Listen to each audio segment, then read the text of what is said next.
Hi, welcome to Viji's info. இன்றைக்கி நம்ம கும்பகோணம் ரசம் வைப்போம். நல்லா டேஸ்ட்டாக இருக்கும்.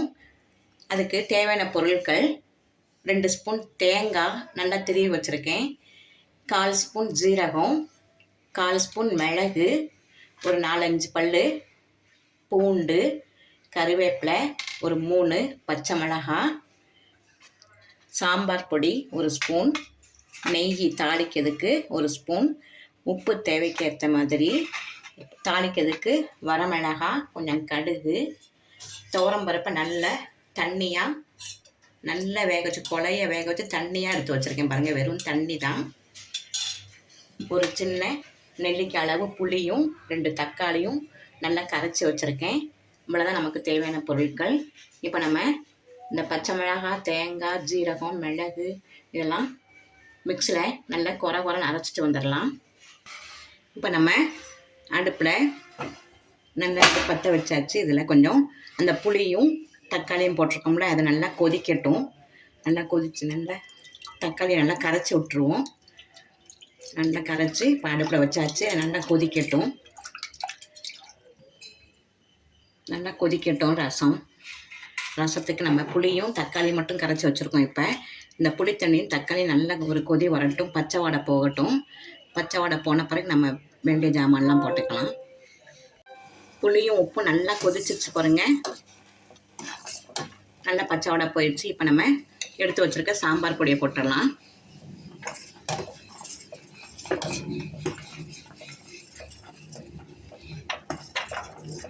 இது நல்லா கொதிக்கட்டும்.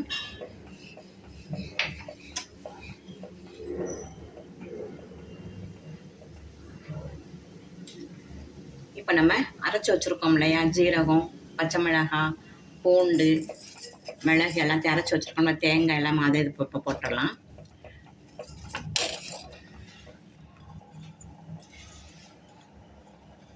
இது நல்லா கொதிக்கட்டும்.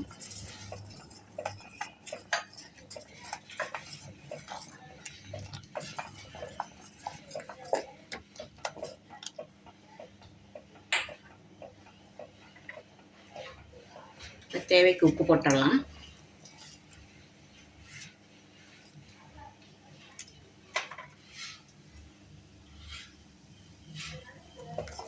நல்லா கொதிச்சு பச்சை வாடை போகட்டும்.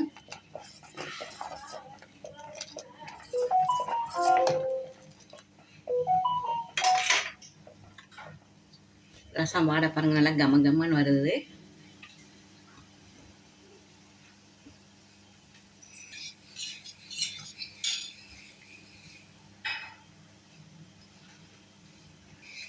நல்லா கொதிச்சிருச்சு. இப்போ இந்த டைமில் நம்மளாம் ஸ்டவ் நல்லா கம்மியாக வச்சுக்கலாம்.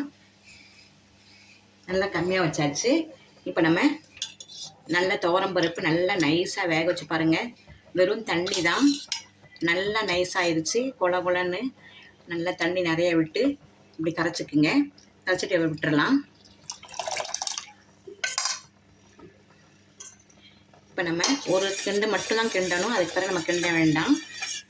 இதுக்கு பிறகு கரண்டியே போடாமல் நுரைச்சி வரும் டைமில் நம்ம நெய்யை ஊற்றி இறக்கிடலாம். இப்போ ஒரு கடாயில் நெய் விட்டுக்கலாம்.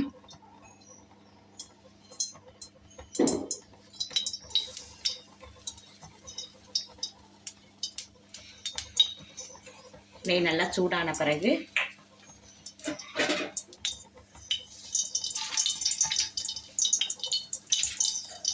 கடுகு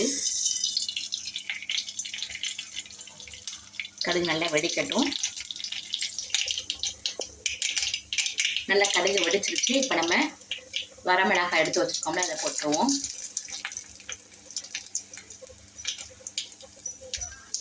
கொஞ்சம் கருவேப்பிலை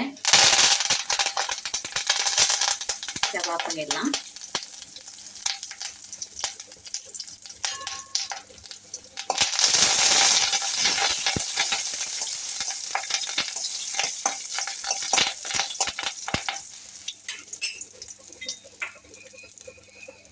இப்போ ரசம் கொதித்து வர்றதுக்கு முன்னால் நல்லா நுரக்கட்டி வந்திருக்கு பாருங்கள். இந்த டைமில் நம்ம தாளித்து வச்சுருக்கோம் இல்லையா மிளகாய் வத்தல்லாம், இதெல்லாம் இப்போ நம்ம இதில் கொட்டிடலாம்.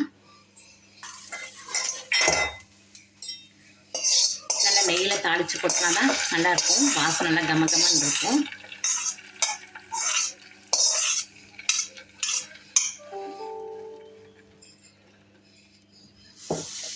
இவ்வளோதான், நம்ம ஸ்டவ் ஆஃப் பண்ணிடலாம்.